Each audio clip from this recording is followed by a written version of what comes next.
je vais parler aujourd'hui d'un sujet qui est présent dans l'Église, ça c'est sûr, mais peut-être sur lequel on n'insiste pas beaucoup aussi, voilà. Et ce sujet est lié simplement à la communion fraternelle. Donc moi j'ai intitulé le message « La victoire du péché par une communion fraternelle parfaite » ou bien par une parfaite communion fraternelle. Tout à l'heure, euh, le frère Deson a pris un verset qui, effectivement, va me permettre aussi de pouvoir expliquer ce que je veux dire. Et j'espère que le Seigneur nous conduira à comprendre et vraiment à comprendre la profondeur de sa parole, parce que le but, c'est vraiment de comprendre la profondeur de sa parole, ce à quoi elle nous convie, ce que le Seigneur veut pour nous. Et je crois que tout le monde forcément tirera son compte de tout ceci. Il y a un ensemble d'images que je voulais partager, mais malheureusement, je ne sais pas pourquoi ça ne passe pas, mais c'est pas si grave. Je vais rester sur les deux images là. Le plus important, c'est vraiment le message d'abord. Donc, je rends grâce à Dieu parce que durant mes recherches, le Saint-Esprit m'a beaucoup conduit et je suis vraiment reconnaissant au Seigneur pour cela. Je devrais commencer par dire quoi? Dire simplement que de nos jours, vous savez que l'unité, bon, c'est ce que les gens disent, l'unité est mise à mal par la division. Et on sait très bien que l'union fait la force. Justement, ces quatre mains que vous voyez unies, qui sont soudées, tant qu'elles demeurent comme ça, elles ont un poids inestimable ou bien plus important que lorsque elles sont isolées ou bien toutes seules. C'est aussi à l'image de ce qu'est l'Église du Seigneur aujourd'hui. Parce que depuis le début, Dieu a aspiré à l'unité. Dieu a aspiré à ce que l'homme demeure avec ses semblables. Mais c'est lorsque l'homme s'est élevé, on a pu le voir avec la tour de Babel, quand l'homme s'est élevé contre Dieu, que Dieu les a poussés les a dispersés, et donc les a poussés à la division. Donc Dieu a toujours convié l'homme à vivre avec son semblable dans une union parfaite. Et cette union est d'autant plus importante dans l'Église du Seigneur encore. Aujourd'hui, comme on peut se rendre compte, il y a un malaise qui sévit aujourd'hui au sein de l'Église. C'est que le Seigneur, lui, il appelle l'Église son Église, mais malheureusement, l'Église est devenue la propriété de certains. Elle est devenue la propriété d'une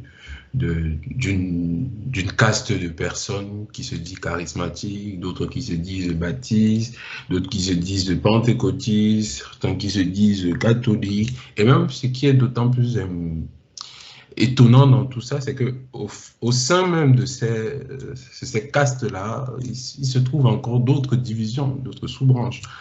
Au Cameroun, on a par exemple l'église luthérienne qu'on appelle l'église évangélique et luthérienne du Cameroun, et qui a eu une partie dissidente qu'on appelle aujourd'hui l'église luthérienne au Cameroun, comme si le nom changeait quelque chose.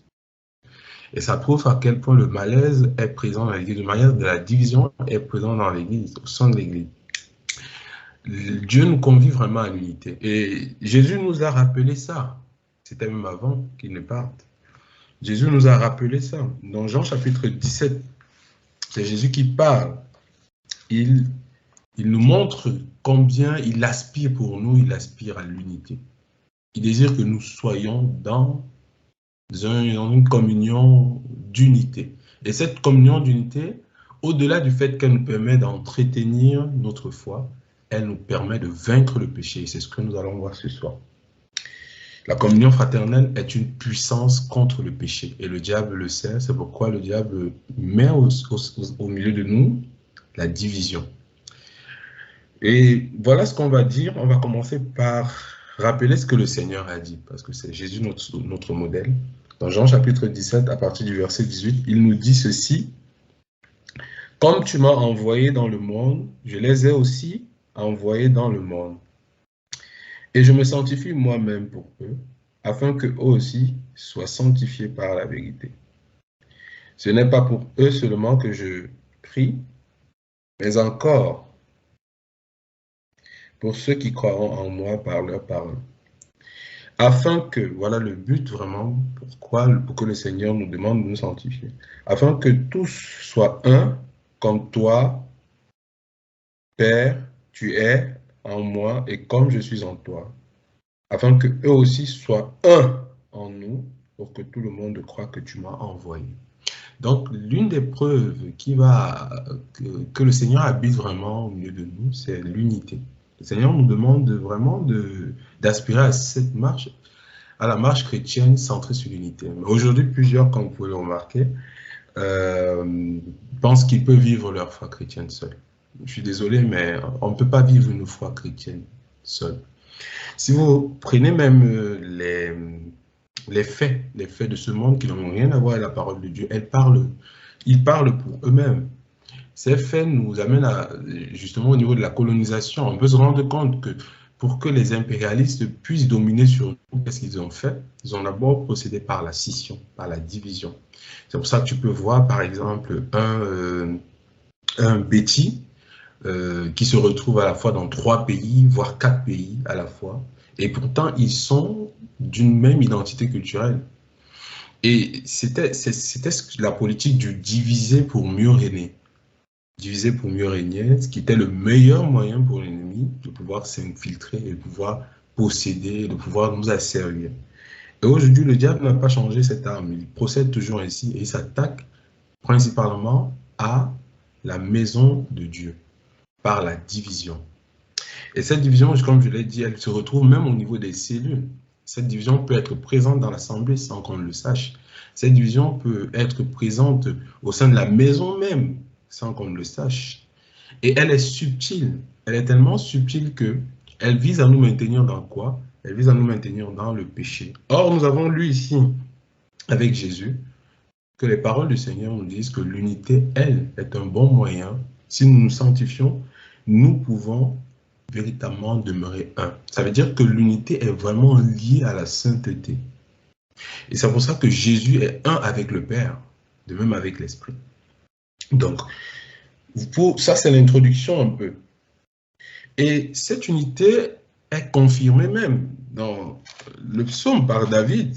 David, même avant que le Seigneur ne parle, dans le psaume 133, David disait déjà à la base, « Voici, oh, qu'il est agréable, qu'il est doux pour des frères de demeurer ensemble. » Donc, ensemble dans le sens de l'unité, de la communion. Il est agréable, il est doux. Pour quelle raison? Il va poursuivre, il dit, c'est comme l'huile précieuse qui, répandue sur la tête, descend sur la barbe d'Aaron, qui descend sur le bord de ses vêtements. C'est comme la rosée de l'Hermon qui descend sur les montagnes de Sion. Car c'est là, c'est dans cette communion-là, parfaite, c'est là que l'Éternel envoie la bénédiction, la vie pour l'éternité.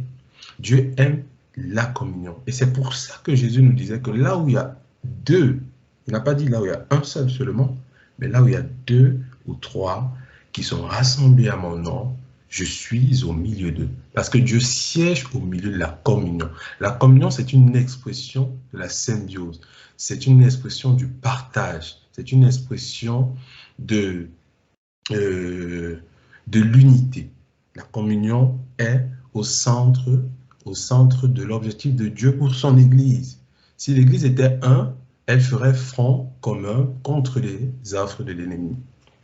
Nous allons poursuivre, puisque cette introduction semble assez intéressante, avec ce que le Seigneur nous a dit. Il nous a donc rappelé vraiment à l'unité. Et même dans le livre de Psaumes, on a pu voir qu'il était toujours dans le cœur de Dieu, dans la pensée de Dieu que David avait. Le Seigneur nous a toujours conviés à demeurer ensemble. C'est important. Alors, il y a une allégorie que le Seigneur fait même avec les parties du corps. Et c'est assez intéressant. C'est ce que c'est Paul qui le dit. Il dit, que serait le pied si tout le monde était tout pied? Tout le monde ne peut pas être tout pied. Que serait donc l'oreille si tout le monde était toute oreille? Donc les parties du corps sont disposées de telle sorte que Jésus est le chef, puisque Jésus lui-même fait partie de cette unité-là. La Bible dit qu'il est la tête et le chef de l'Église. En fait, partitionner l'Église, c'est un peu à l'image d'un handicapé. Vous voyez, quand un handicapé a perdu un pied, il a du mal à avancer. Quand un handicapé a perdu un bras, il a du mal à pouvoir faire un certain nombre d'exercices. C'est pour ça que lorsque le corps est conservé intègre, il peut être à mesure de pouvoir être plus efficace, plus performant dans ce qu'il est appelé à faire.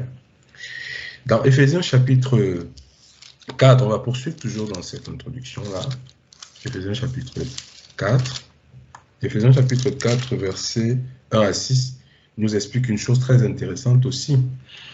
Il dit, je vous exhorte, donc moi le prisonnier dans le Seigneur, à marcher d'une manière digne de la vocation qui vous a été adressée, en toute humilité et douceur, avec patience, vous supportant les uns les autres avec charité, donc avec amour, vous efforçant de conserver l'unité de l'esprit par le lien de la paix. Nous devons nous efforcer vraiment de conserver ce lien d'unité-là. Il est important de conserver cette unité par le lien de la paix. Donc la paix est un moyen, en d'autres termes, la paix est un instrument qui peut nous permettre de conserver l'unité. Mais comment alors vivre en paix? Et c'est là aussi la question, comment vivre en paix dans l'unité? Nous savons qu'aujourd'hui, il y a tellement de jalousie. Et l'ennemi a préparé un plan qui vise à vraiment amener les chrétiens à être divisés. On peut être ensemble, ne nous méprenons pas, hein, on peut être ensemble physiquement chaque jour. Parce que l'unité, ça ne veut pas dire vivre dans l'hypocrisie. C'est-à-dire qu'on est tout le temps ensemble, mais au fond, le cœur n'est pas en symbiose avec l'autre. Et là, c'est un problème aussi. Aujourd'hui, c'est même la manière avec laquelle l'ennemi procède le plus, en utilisant quoi? L'hypocrisie. Simplement. Ça veut dire que vous êtes présent, vous riez, vous souriez avec quelqu'un, mais forcément, vous n'êtes pas avec lui. Et c'est comme ça que les églises aujourd'hui se regardent comme des chiens de faïence. C'est pour ça que, et cela engendre une multiplication d'églises. Aujourd'hui, si on devait faire le recensement général des gens qui se revendiquent de Christ, honnêtement, on tomberait des nues parce qu'il y a des milliers et des milliers d'églises qui poussent chaque jour. Il suffit juste qu'une personne ne soit pas d'accord avec vous, il s'en va ailleurs. Et il s'en va ailleurs, il va se dire, j'ai aussi l'onction, il ouvrira son église aussi. Ainsi de suite, ainsi de suite. Pourquoi? Parce que les chrétiens n'aiment pas la paix. En d'autres termes, aujourd'hui, les chrétiens ont mis de côté l'amour. Or, le plan de division de l'ennemi est clair et l'évangile qui nous a été annoncé par les apôtres et les prophètes nous a mis en garde. Dans Matthieu chapitre 24, déjà, le Seigneur nous mettait en garde. Le Seigneur nous disait, Matthieu chapitre 24, verset 12, il dit, « Et parce que l'iniquité, donc le péché, se sera accru, la charité du plus grand nombre se refroidira. » Le Seigneur nous préparait déjà. Parce que dans les derniers temps, il annonçait déjà ce qui se passera dans les derniers temps. Le péché va tellement grandir, l'orgueil, l'égoïsme, l'hypocrisie, la haine, la jalousie, le manque du contentement, l'envie, le fait que mon frère a une voiture, il faut aussi que j'ai. Comme il a une voiture, du coup, l'ennemi utilise nos passions pour nous amener à envier un frère. Et puis plus tard, ça devient de la jalousie, des querelles internes, même si tu ne lui dis pas, mais Dieu voit ton cœur. Tu as une certaine jalousie quand tu vois ton frère, par exemple, venir faire ceci ou faire cela. Et c'est de la division qui naît régulièrement dans les cœurs. C'est ce que Jésus nous disait. Dans Matthieu 18, il disait ça, que tout cela, les crimes, toutes ces choses viennent du cœur. Et il avait même dit que si quelqu'un hait son frère, s'il lui dit même simplement, s'il lui dit haka, il est pire qu'un meurtrier en fait. Ou bien il est semblable à un meurtrier parce que le fait de maudire ton frère dans le cœur, il te manque juste une arme ou bien une opportunité pour que tu vois vraiment cela se manifester de la manière la plus cruelle que soit. Donc, en poursuivant dans les avertissements, on peut se rendre compte qu'aussi dans Matthieu chapitre 24, verset 12, le Seigneur, comme je l'ai lu là tout à l'heure, le Seigneur nous avait avertis. Et dans le verset 24, il est encore plus clair. Il dit, « Car il s'élèvera de faux Christ et de faux prophètes. Ils feront de grands prodiges et des miracles au point de séduire, s'il était possible, même les élus. En effet, la plupart, sur 100%, des divisions aujourd'hui dans l'Église, on se rendra compte que à 50%, ces divisions sont issues des messages que les gens entendent dehors. C'est-à-dire que nous sommes ensemble, mais lorsqu'on écoute, on dit, mais notre pasteur ne prêche jamais le miracle, ne prêche jamais les voyages. Chaque jour, c'est le même message qu'il nous prêche. Et lorsqu'on entend donc dehors un message d'un autre soi-disant pasteur qui va dans le sens qui peut vraiment nous caresser dans le sens du poil, qu'est-ce qu'on fait? On abandonne l'assemblée où nous sommes, on s'en va vers cette autre assemblée-là. Pourquoi? Parce qu'on estime que ce message est plus en phase avec nous. Et malheureusement, qu'est-ce qui se passe? C'est l'égarement qui suit. Si c'est un mauvais pasteur, c'est l'égarement qui suit. C'est une marche arrière qui n'a véritablement plus de frein. Et puis, on se retrouve dans le monde sans savoir comment ça s'est passé pour qu'on y arrive. Et je vais poursuivre toujours dans cet avertissement. Dans Jean chapitre 10, verset 10, le Seigneur est clair encore, il dit que le voleur ne vient que pour voler, égorger et détruire. Et l'ennemi, qu'est-ce qu'il vient voler en fait? Il vient voler notre lien de communion. Parce qu'il sait que la communion, c'est le lieu plein dans lequel siège la présence de Dieu. Et cette communion est capable, comme je le disais dans cette introduction, est capable de nous préserver du péché. L'un des moyens les plus efficaces, si ce n'est pour moi, en ces temps de la fin, le moyen le plus efficace pour lutter contre le péché, c'est la communion fraternelle. On va comprendre pourquoi je le dis ainsi. Ce n'est pas moi qui le dis, les versets bibliques vont l'affirmer. On poursuit toujours dans les avertissements, dans le plan de division de l'ennemi. Dans Actes chapitre 20, verset 29, Paul dit que dans les derniers temps, ils s'introduiront. Quand il va partir, il dit, quand il quittait, il dit, je sais que lorsque je m'en irai, il s'introduira au milieu de vous des loups qui ne ménageront pas le troupeau. Comment les loups procèdent-ils? Nous voyons chaque jour des documentaires de National Geographic, de CNN, de la BBC. Quand on regarde parfois comment les loups travaillent en meute pour s'attaquer à un troupeau, qu'est-ce qui se passe? Parce que la nature elle-même nous enseigne beaucoup de choses. Qu'est-ce qu'ils font? Ils voient un troupeau qui est groupé. Ce qu'ils essaient de faire, c'est de détacher une brebis, de détacher un membre du troupeau pour pouvoir mieux l'attaquer.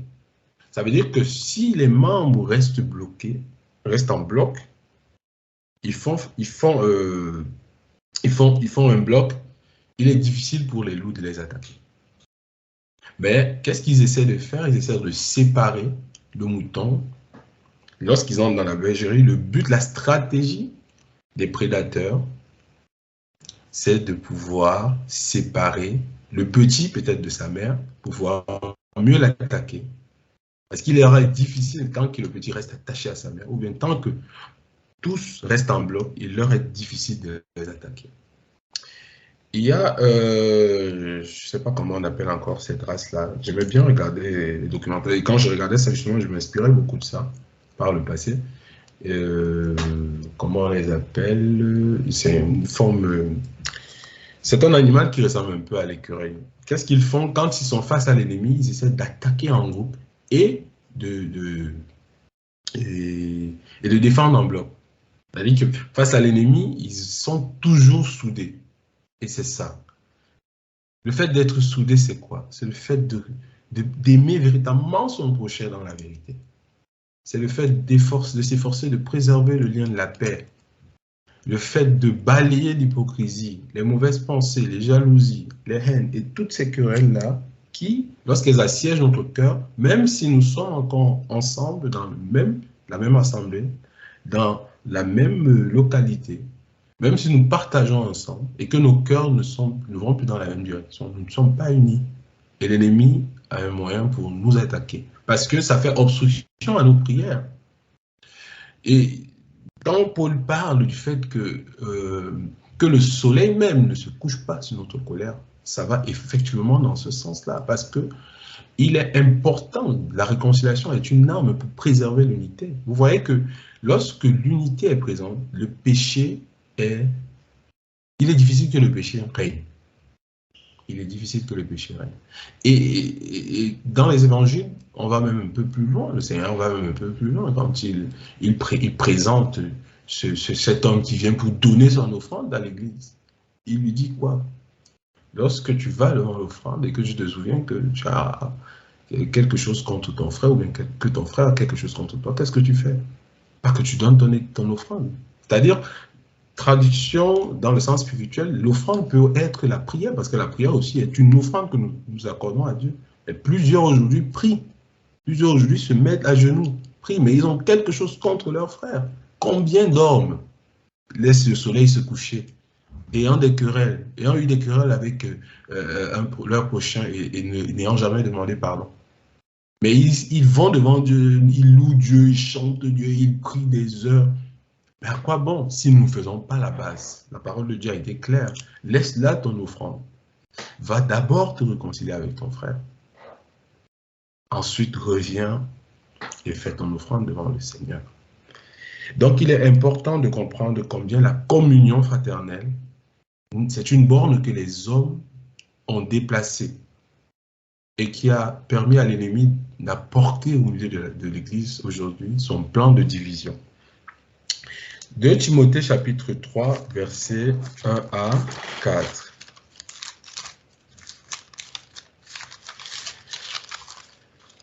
« 2 Timothée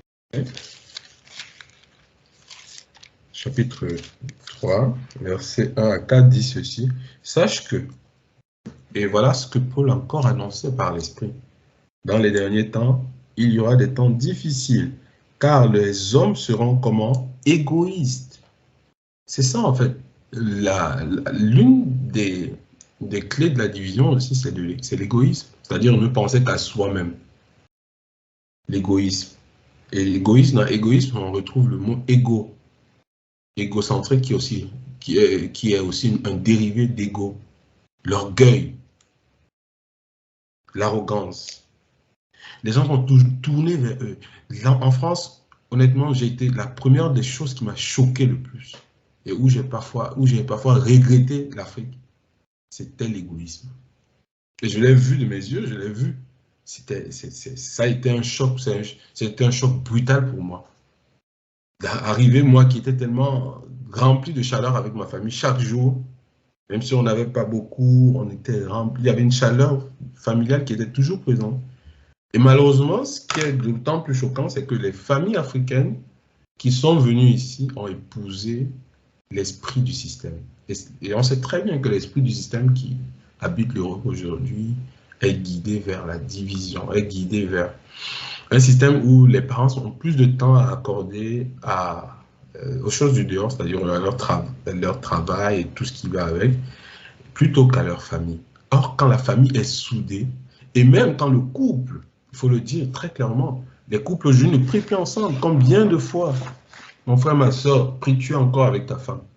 Mon frère, ma soeur, pries-tu encore avec ton conjoint? C'est la question qu'on doit se poser, nous, en tant que chrétiens. Or, quand les chrétiens, méditons bien 1 Corinthiens chapitre 7, quand un couple chrétien se met ensemble pour prier, il n'y a aucun obstacle à leur prière. Aucun obstacle à leur prière. C'est la prière la plus, je dirais, l'une des prières les plus, je ne peux pas dire, je dirais entre guillemets, parfaite. Parce qu'il y a une symbiose, un partage, une communion profonde. Et c'est pour ça que Jésus compare l'unité du couple à l'unité qu'il a avec son Église. Parce qu'on l'a rappelé tout à l'heure que l'Église est le corps de Christ et Christ est la tête de cette Église-là. Quand on lit Éphésiens chapitre 5, la comparaison entre le couple et le couple humain, voilà, et le couple spirituel, c'est-à-dire Jésus et son Église, elle est tellement profonde que je me demande si nous pourrons, nous les hommes parfois, parce que la plus grande part nous est donnée, la plus grande charge, la plus grosse charge nous est donnée, aimer sa femme comme Christ a aimé l'Église. C'est très fort. Je ne sais pas si on en arrivera, mais nous continuons de supplier le Seigneur. Moi, je n'y suis pas encore, bien que je m'efforce toujours, bien que je croirais, entre guillemets, que je suis parvenu, mais je ne peux pas me lever à un tel niveau et croire que j'y suis parvenu. Non, je continue d'apprendre à aimer ma femme comme Christ, à aimer l'Église. Et chaque jour, c'est le sujet de mes prières.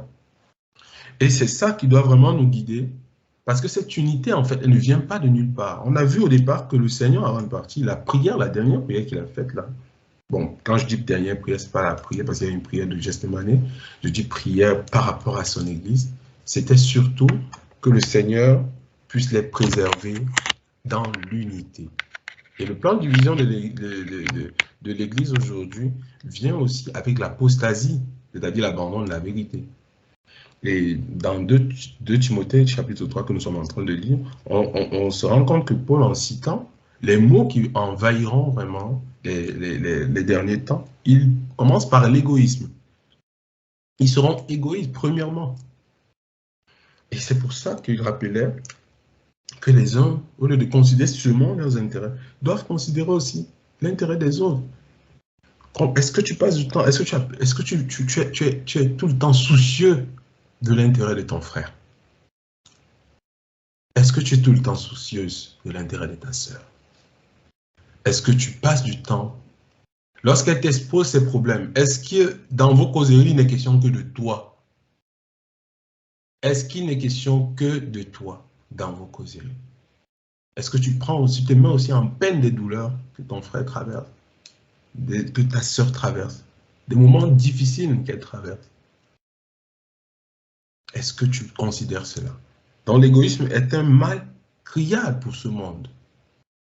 Et il y a ce deuxième mot que Paul cite, il cite le fait que les hommes seront amis de l'argent. Là, c'est grave, parce que dans l'Église aujourd'hui, c'est aussi présent.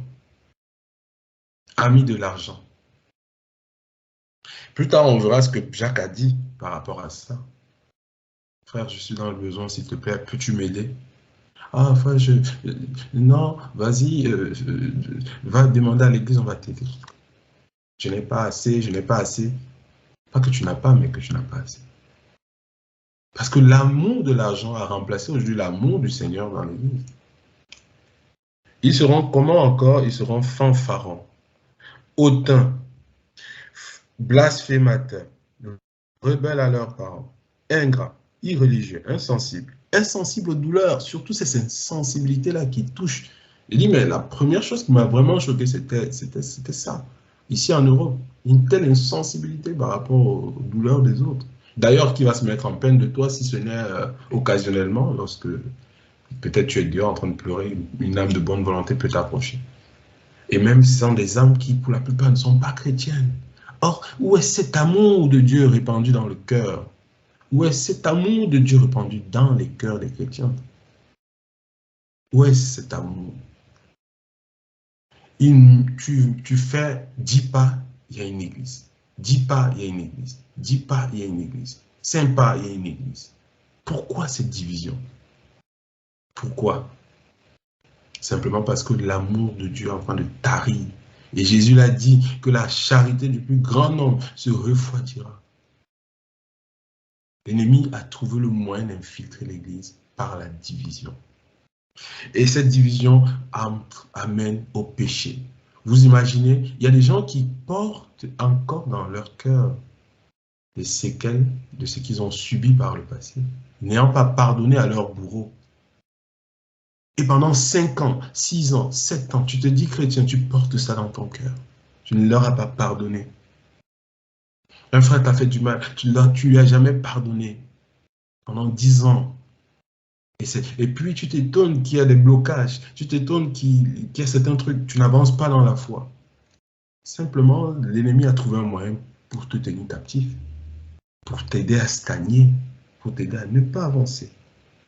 Et puis, il dit que certains seront même insensibles, comme je l'ai dit, déloyaux.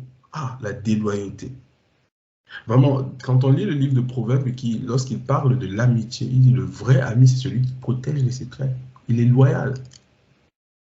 Aujourd'hui, tu vas voir une sœur dans le Seigneur t'a peut-être froissé. Demain, son nom est déjà sur Facebook. C'est tellement facile aujourd'hui d'afficher les gens sur les statuts.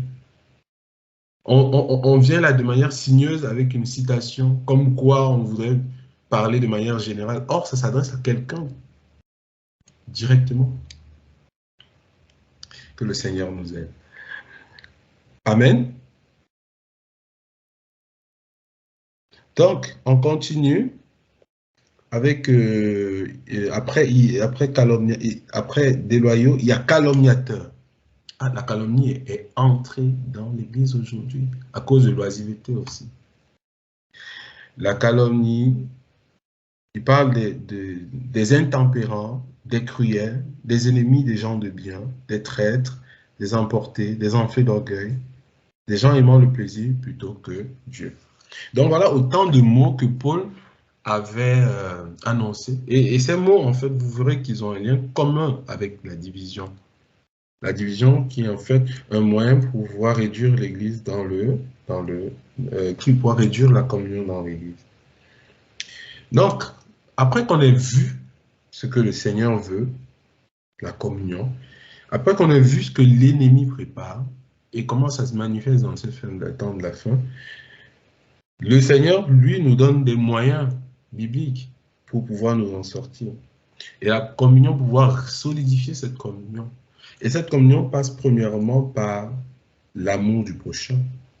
Si on lit le livre de Lévitique, chapitre 19, à partir du verset 9, on se rend compte d'une chose, c'est que dans l'Ancien Testament même, l'amour du prochain était quelque chose de tellement important auquel Dieu tenait beaucoup.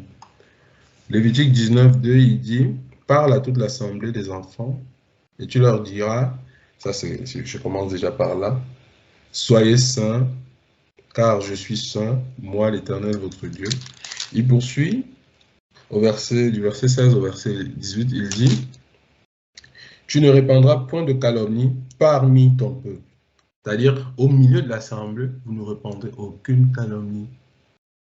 Telle sœur s'en va voir un autre frère, tel frère s'en va voir l'autre. Parce qu'il n'aime pas la tête d'un frère qui est arrivé, il n'aime pas la tête d'un frère qui a eu peut-être une promotion, il n'aime pas la tête du pasteur, il n'aime pas la tête du prophète, il s'en va voir un autre frère et puis c'est la calomnie.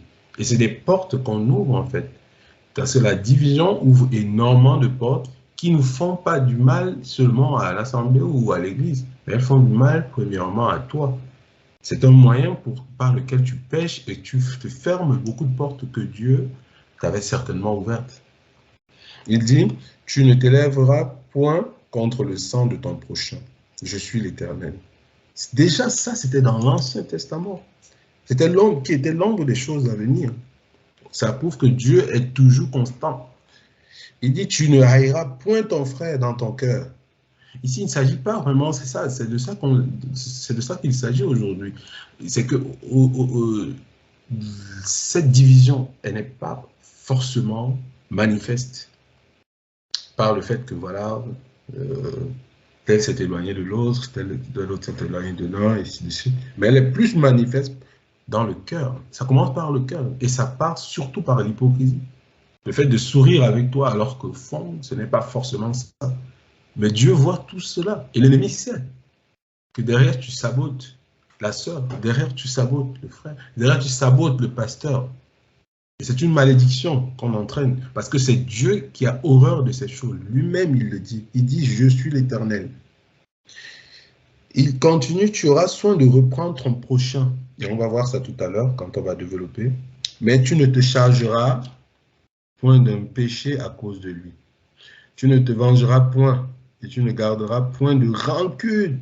Oh, la rancune est présente dans l'Église aujourd'hui. Contre les enfants de ton peuple. Comment quelqu'un peut garder de la rancune vis-à-vis de son frère chrétien? C'est la question aussi qu'on peut se poser. Tu aimeras, et là c'est ce que Jésus a dit. C'est ce commandement, tu aimeras ton prochain comme toi-même. Je suis l'Éternel. Et l'amour du prochain est vraiment l'accomplissement de la loi. Comme on l'a dit, comme l'a dit Jacques. Et ce texte de Lévitique correspond effectivement trait pour trait à 1 Jean chapitre 4, verset 7 que le frère Jason a cité tout à l'heure. Que ceux qui disent qu'ils aiment Dieu, comment peuvent-ils dire qu'ils aiment Dieu s'ils n'aiment pas leur frère?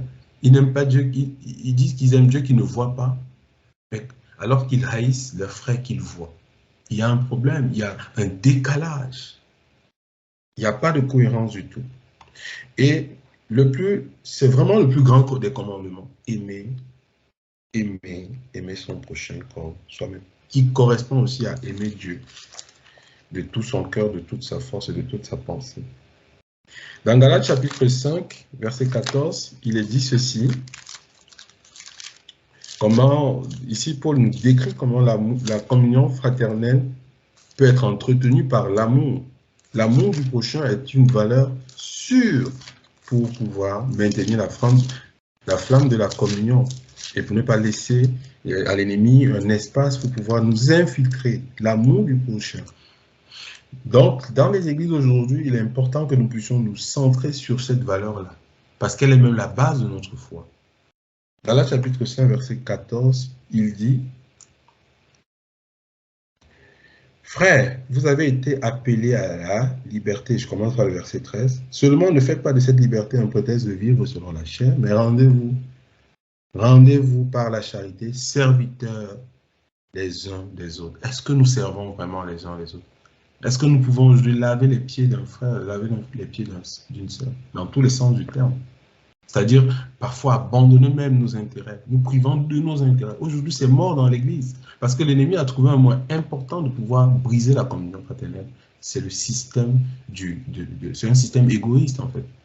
Un système égoïste qui t'amène à te tourner juste vers toi. Tout est centré sur toi et personne d'autre. Qu'est-ce que tu as fait aujourd'hui qui ne va pas à ton profit, mais qui va au profit de l'autre? Et c'est à l'image même de ce que nous faisons vis-à-vis de Dieu, c'est que nous consacrons plus de temps à nos propres choses plutôt qu'aux choses de Dieu. Or, c'est ce Dieu-là qui pourvoit à nos besoins. C'est ça la triste réalité dans l'Église. Il est important qu'on se réveille. Il dit, car toute la loi est accomplie dans une seule parole, dans celle-ci, tu aimeras ton prochain comme toi-même. Ça, c'est Galates chapitre 5, verset 14, qui va aussi en corrélation directe avec Jacques chapitre 2, verset 8. Jacques chapitre 2, verset 8, qui dit ceci, que si vous accomplissez la loi royale selon l'Écriture, tu aimeras ton prochain comme toi-même. Vous faites bien. Donc, le Seigneur nous encourage vraiment à rechercher cette communion fraternelle par l'amour. Et le premier élément, c'est l'amour. On va poursuivre dans ce sens avec 1 Corinthiens chapitre 13, verset 13. Il y a beaucoup de versets aujourd'hui. Je vais couper court pour aller rapidement. 1 Corinthiens chapitre 13, qui est le verset de l'amour. Maintenant donc, ces trois choses demeurent la foi, l'espérance, la charité, mais la plus grande de ces choses, c'est la charité, c'est-à-dire l'amour. On poursuit aussi, donc, on entretient vraiment la communion fraternelle par l'amour, mais aussi par la persévérance dans cet amour fraternel que Dieu nous a laissé. Et cette persévérance se retrouve dans Hébreux, chapitre 3, verset 13, je crois. Hébreux chapitre 3, verset 13. Cette persévérance s'inscrit, et ici c'est l'auteur d'Hébreux qui dit, mais exhortez-vous les uns les autres, chaque jour. Est-ce que nous faisons vraiment chaque jour? C'est la question que nous devons poser à chacun. Aussi longtemps qu'on peut dire, aujourd'hui, afin qu'aucun de vous ne s'endurcisse par la séduction du péché. Vous voyez qu'ici, l'amour fraternel, lorsqu'on persévère à l'intérieur, lorsqu'on persévère dans ce sens-là, elle est un moyen, est un blocage important pour le péché. Pourquoi? Parce qu'en s'exhortant chaque jour, on contribue l'un à l'autre à encenser la flamme que Dieu a mis dans le cœur de l'un ou bien dans le cœur de l'autre. Et ceci nous permet à chacun de bénéficier. De bénéficier de quoi? D'un soutien important. Tant que l'un ne lâche pas, tout le monde s'arrose. Et on s'arrose comme si on arrosait des plantes. Et ça nous permet de ne pas nous endurcir, encore en ces temps de la fin où les temps sont difficiles. Ça nous permet de ne pas nous endurcir dans la séduction du péché. Pourquoi? Parce que c'est comme on l'a dit avec l'exemple des loups et du troupeau. Le but, c'est vraiment, l'ennemi, le but, c'est d'isoler. Quand l'ennemi veut t'attaquer, il commence par t'isoler. Il commence par t'isoler et pour te faire tomber dans la séduction du péché. Et ici, la communion fraternelle, lorsqu'elle est entretenue, permet de faire bloc face à la séduction du péché. Donc, premier élément, la communion fraternelle est un moyen de lutte contre la séduction du péché. Jacques chapitre 2, verset 8 aussi, vous pourrez lire ça. Vous allez prendre ce verset-là. Pour ceux qui... Je ne vais pas pouvoir lire tous les versets. Il y en a beaucoup. Il y en a beaucoup. Jacques chapitre... Non, plutôt 1 Jean chapitre 4, verset 20. Voilà. 1 Jean chapitre 4, verset 20. Donc c'est... Si quelqu'un dit que j'aime Dieu et qu'il haït son frère, c'est un menteur, car celui qui n'aime pas son frère qu'il voit, comment peut-il aimer Dieu qu'il ne voit pas? C'est le verset que j'ai rappelé tout à l'heure. Mais on va persévérer toujours, on va continuer toujours dans l'amour fraternel, comment l'entretenir, comment la préserver et son impact par rapport au péché. Paul aussi nous exhorte vraiment à entretenir la flamme de manière mutuelle et au quotidien. Dans 1 Corinthiens chapitre 13, versets 4 à 7, et il décrit comment l'amour est patient, elle est pleine de bonté, elle n'est pas orgueilleuse, elle ne se vante pas, elle n'est pas malhonnête, elle ne recherche point son intérêt. Donc, on le disait tout à l'heure, dans les derniers temps, les gens seront égoïstes, c'est-à-dire tournés vers leur intérêt. Et donc, comment faire pour lutter contre le péché de l'égoïsme? La réponse se trouve dans l'amour fraternel. Donc, deuxième élément, l'amour fraternel est un moyen de lutte contre l'égoïsme. Mais cet amour fraternel, lorsqu'il est parfait, parce que vraiment, c'est lorsqu'il est parfait, lorsqu'il est fait, lorsqu'il est guidé par l'Esprit de Dieu. Aussi, l'amour fraternel, comment elle pourrait encore être entretenue? Elle pourrait aussi être entretenue par la foi commune. Et cette foi commune, elle est elle-même arrosée à travers l'entretien par les cantiques spirituels ou les psaumes, c'est-à-dire chantant et louant Dieu notre Père, louant Dieu notre Père chaque jour au quotidien, ensemble. C'est une grâce de pouvoir chanter ensemble, chers frères et sœurs. Et la Bible dit que Dieu siège au milieu de la louange. Et c'est tellement important, c'est un moyen aussi de pouvoir entretenir cette flamme-là, les uns pour les autres. La communion fraternelle nous garde vraiment de la sécheresse spirituelle. Et c'est le troisième point. Et la communion fraternelle est le moyen de lutte contre la sécheresse spirituelle. Éphésiens chapitre 5, verset 19, dit que Éphésiens chapitre 5, verset 19 dit ceci que entretenez-vous, c'est-à-dire dans la communion, par des psaumes, par des hymnes et par des cantiques spirituels, chantant et célébrant de tout cœur les louanges du Seigneur. Et ça correspond au verset 16 de Colossiens chapitre 3 aussi, où Paul revient dessus lorsqu'il parle aux habitants de Colosse, aux chrétiens de Colosse. Que la parole de Christ habite abondamment parmi vous. Donc, vous voyez comment la parole de Christ, lorsqu'elle habite au milieu de la communion fraternelle, elle permet de lutter contre la sécheresse spirituelle. C'est tellement fantastique de savoir combien la communion fraternelle peut nous préserver de beaucoup de maux. De beaucoup de maux. Instruisez-vous et exhortez-vous les uns les autres en toute sagesse, par des psaumes, par des hymnes, par des cantiques spirituels, chantant à Dieu dans vos cœurs sous l'inspiration de la grâce. Waouh! Instruisez-vous, exhortez-vous chaque jour. Et ça rejoint ce que Acte 2 nous disait.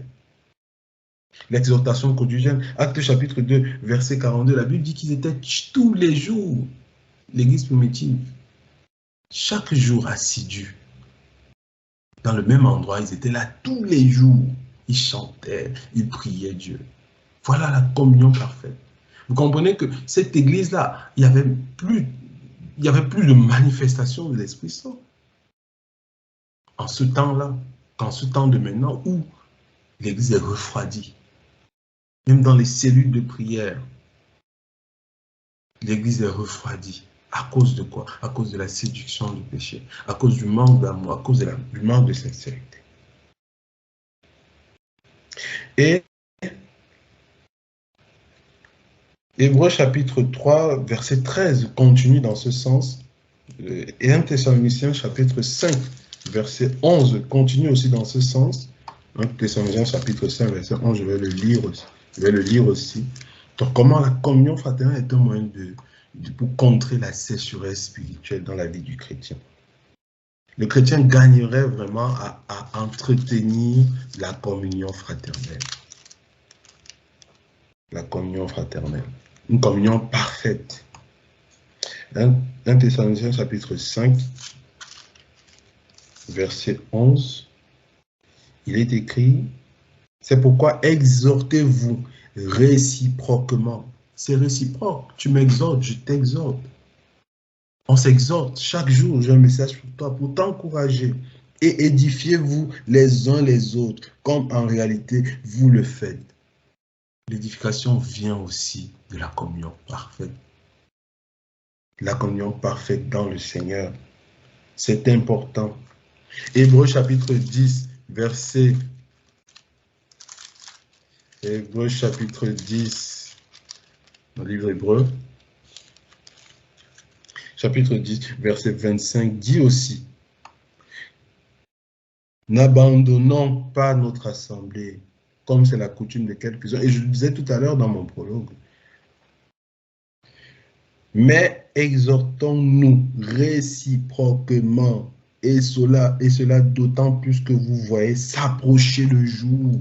Il dit d'autant plus, c'est-à-dire qu'on doit mettre encore même plus d'accent à s'exhorter réciproquement, à s'instruire réciproquement, à s'aimer réciproquement, à partager réciproquement. C'est une barrière contre l'ennemi qui rôde autour de l'Église.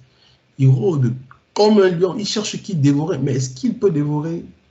Les bisons, s'il y a même une meute de 10 lions ne pourrait pas attaquer 3 taureaux ou 3 bisons.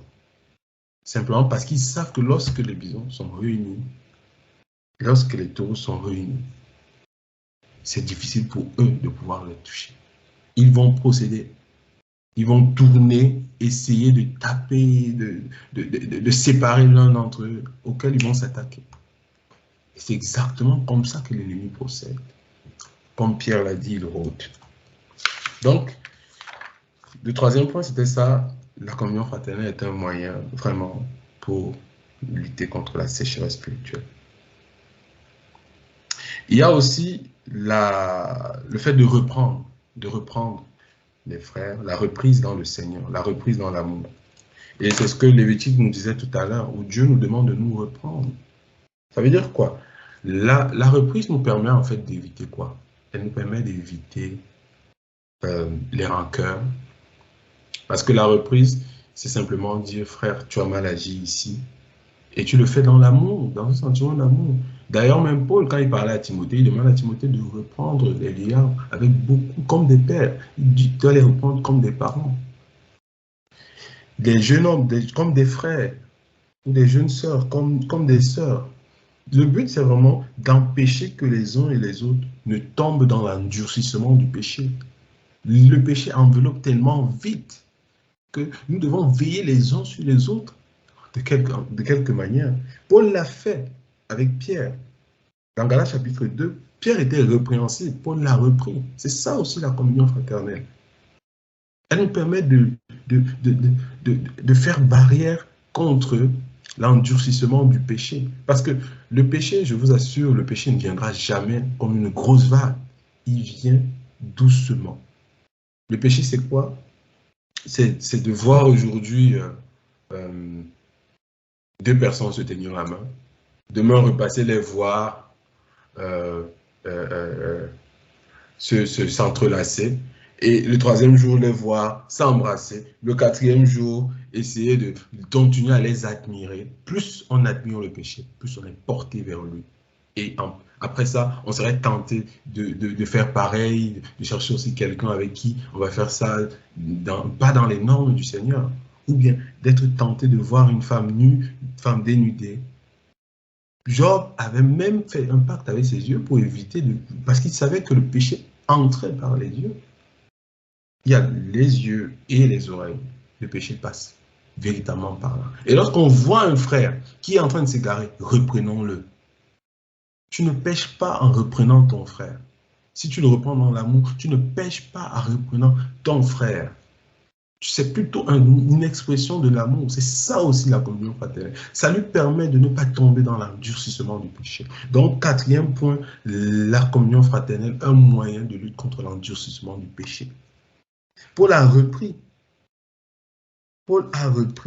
Il a repris Pierre dans Galates chapitre 2. Pierre était répréhensible. Pierre qui a vu Jésus, Paul n'a même pas vu Jésus. Mais aujourd'hui, essaye. Dans les églises d'aujourd'hui, c'est difficile. Tu vas voir le prophète en train de faire quelque chose qui est mal, mais tu ne peux pas l'approcher pour lui dire, ici, tu as mal fait. Parce qu'il est hyper, c'est Superman, il ne pêche jamais. Il est un Superman spirituel. Il n'y a pas moyen de lui dire, ici, tu as mal fait. C'est une mauvaise image de l'église. Non. C'est une mauvaise image de la foi. C'est par amour que nous reprenons les frères. C'est pas parce que nous ne reprenons pas parce que nous estimons être meilleur qu'eux. Non. C'est que Dieu peut nous avoir révélé un truc qui peut nous permettre de les sauver sur une situation. Quand Dieu parlait à, je crois que c'était à Zacharie, il demandait de parler. Parce que si tu ne parles pas, la personne va mourir et je vais te redemander son sang. Comment aujourd'hui dans l'église, on voit des sœurs se prostituer. Et c'est à l'image de ces fausses prophéties. On voit une sœur qui n'est même pas mature dans la foi. Mais on lui annonce de ces prophéties mensongères sans lui dire de se repentir. D'abord, reprenons-les sévèrement s'il le faut, s'il persévère dans le péché. Paul va même jusqu'à utiliser l'adverbe sévèrement. Donc la communion fraternelle est une arme importante. L'unité dans la foi, c'est une arme importante pour lutter contre l'endurcissement du péché. Dans le livre de Jacques, je vais bientôt finir, Jacques 5, verset 19 à 20, il dit, « Mes frères, si quelqu'un parmi vous s'est égaré loin de la vérité, et que quelqu'un l'y ramène, qu'il sache que celui qui ramènera un pécheur de la voie où il s'était égaré, sauvera une âme de la mort et couvrira une multitude de péchés. » Regardez l'avantage de reprendre avec amour. Un frère, reprends ta sœur si elle a péché. Reprends ton frère s'il a péché. Tu ne fais pas mal de le faire. Tu es en train de sauver sa vie. Tu veilles sur lui, tu veilles sur son âme. Et c'est par amour que tu le fais. Si c'est par amour que tu le fais, bien sûr. Donc, voilà le quatrième point que nous venons de voir. Le cinquième point, c'est la communion fraternelle. C'est vraiment le siège du pardon. Parce que au sein de la communion, lorsqu'il y a une parfaite communion fraternelle, pardonner ne devient plus un exploit. Pardonner est un acte naturel. Et le pardon, nous savons ce que ça permet de faire. Le pardon libère contre la rancœur. Colossiens chapitre 3, versets 12 à 14. Colossiens chapitre 3, versets 12 à 14.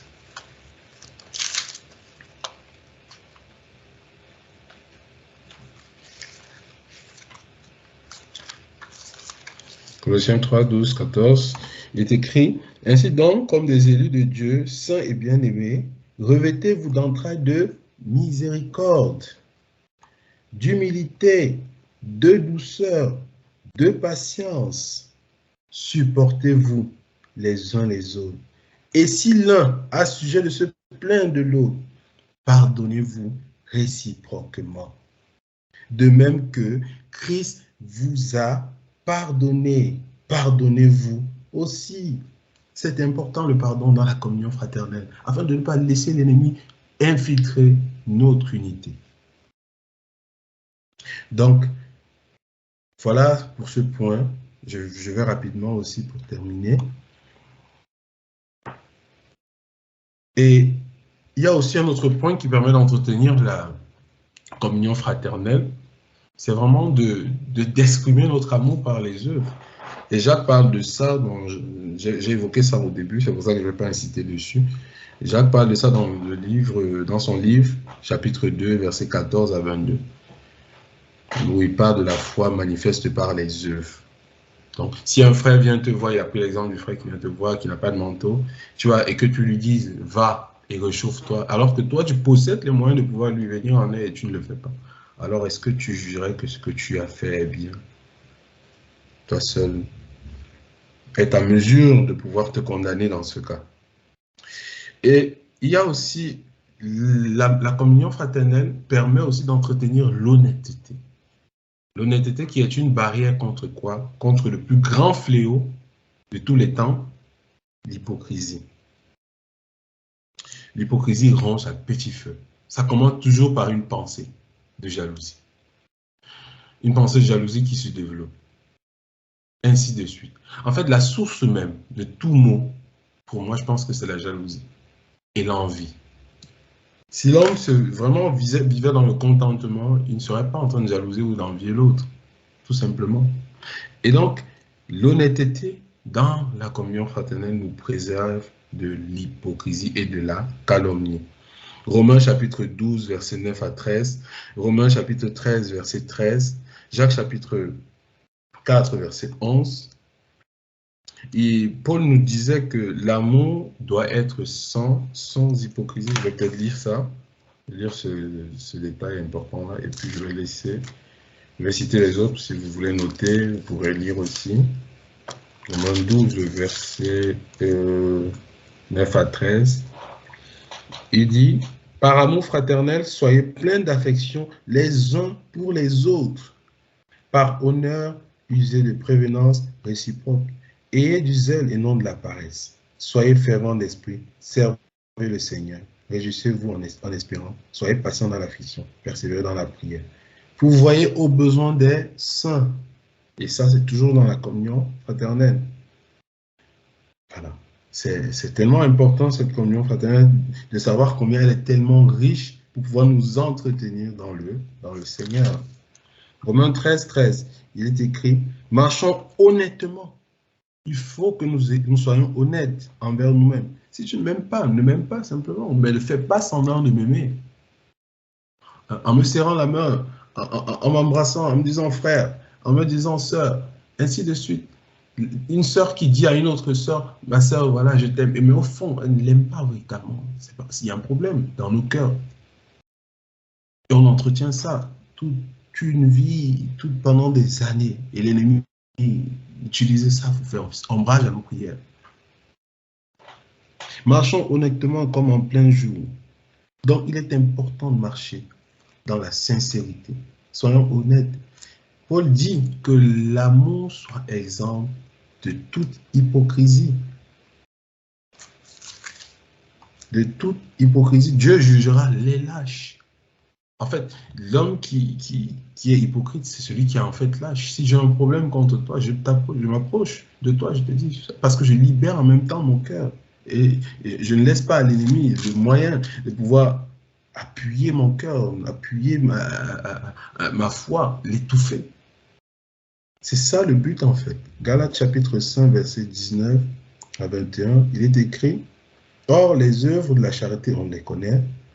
Les œuvres de la chair sont manifestes, l'impudicité, l'impureté, la dissolution, les idolâtries, la magie, les inimitiés, les querelles, les jalousies, les animosités, les disputes, les divisions, les sectes, l'envie, l'ivrognerie. Tous ces œuvres-là, en fait, concourir à détruire, c'est vraiment le péché. Tous ces œuvres concourent à détruire vraiment l'unité chrétienne, la communion fraternelle. Donc, que le Seigneur vraiment nous aide aussi sur ce plan. Je vais citer quelques versets encore. Jacques chapitre 3, verset 14 à 16. Matthieu 15, verset 19 à 20, Romains 12, verset 9 à 13. Donc une communion parfaite nous préserve vraiment de l'hypocrisie. Aussi, la communion parfaite nous permet d'entretenir la flamme de l'intercession et de la confession. Ça, c'est le 8e point. Jacques chapitre 5, verset 16. Jacques a beaucoup parlé sur la communion fraternelle. Beaucoup. Beaucoup. Jacques 5, verset 16, qui dit, on va bientôt finir, confessez donc, comme je l'ai dit, l'amour fraternel permet d'entretenir la flamme de la confession et de l'intercession. Confessez donc vos péchés les uns aux autres et priez les uns pour les autres. Donc, il y a la confession et il y a la prière les uns pour les autres. Combien aujourd'hui sont tombés dans le péché, se sont rapprochés. Même, n'allons même pas loin du cas de la famille, peut-être de la maison. Ta femme ou ton mari, c'est aussi un frère ou une soeur dans le Seigneur. La dernière fois que tu t'es ouvert à ta femme, lui dire, voilà chérie, j'ai péché, prie pour moi. C'est un acte d'amour, c'est un acte de communion aussi. La confession est importante les uns aux autres. Elle est tellement importante. J'ai été faible, je suis tombé dans tel endroit. Nous sommes tous susceptibles de tomber, nous ne sommes pas infaillibles. Et le Seigneur le savait, c'est pour ça qu'il a permis que la communion soit là, pour nous permettre d'intercéder les uns pour les autres, de se confesser aux uns les autres leurs péchés. C'est un moyen qui expose, qui dénonce le péché, que de se confesser devant un frère. Mais malheureusement, gare aussi aux frères ou une sœur qui lorsqu'ils entendent de que voilà ce que j'ai fait, peut-être un frère qui vient te dire il a trompé sa femme sans le vouloir, voici ce qui s'est passé. Tu t'en vas calomnier son nom. Gare à ce genre de frères, de faux frères ou fausses sœurs. Quand j'étais au Cameroun, il y avait l'histoire d'une sœur, une jeune sœur qui devait se marier avec... elle était fiancée à un jeune homme. C'était des chrétiens, ils avaient fait un vœu de chasteté devant le Seigneur. Et puis, tout d'un coup, ils étaient tombés. Ils étaient tombés dans la fornication. La sœur, elle a pleuré.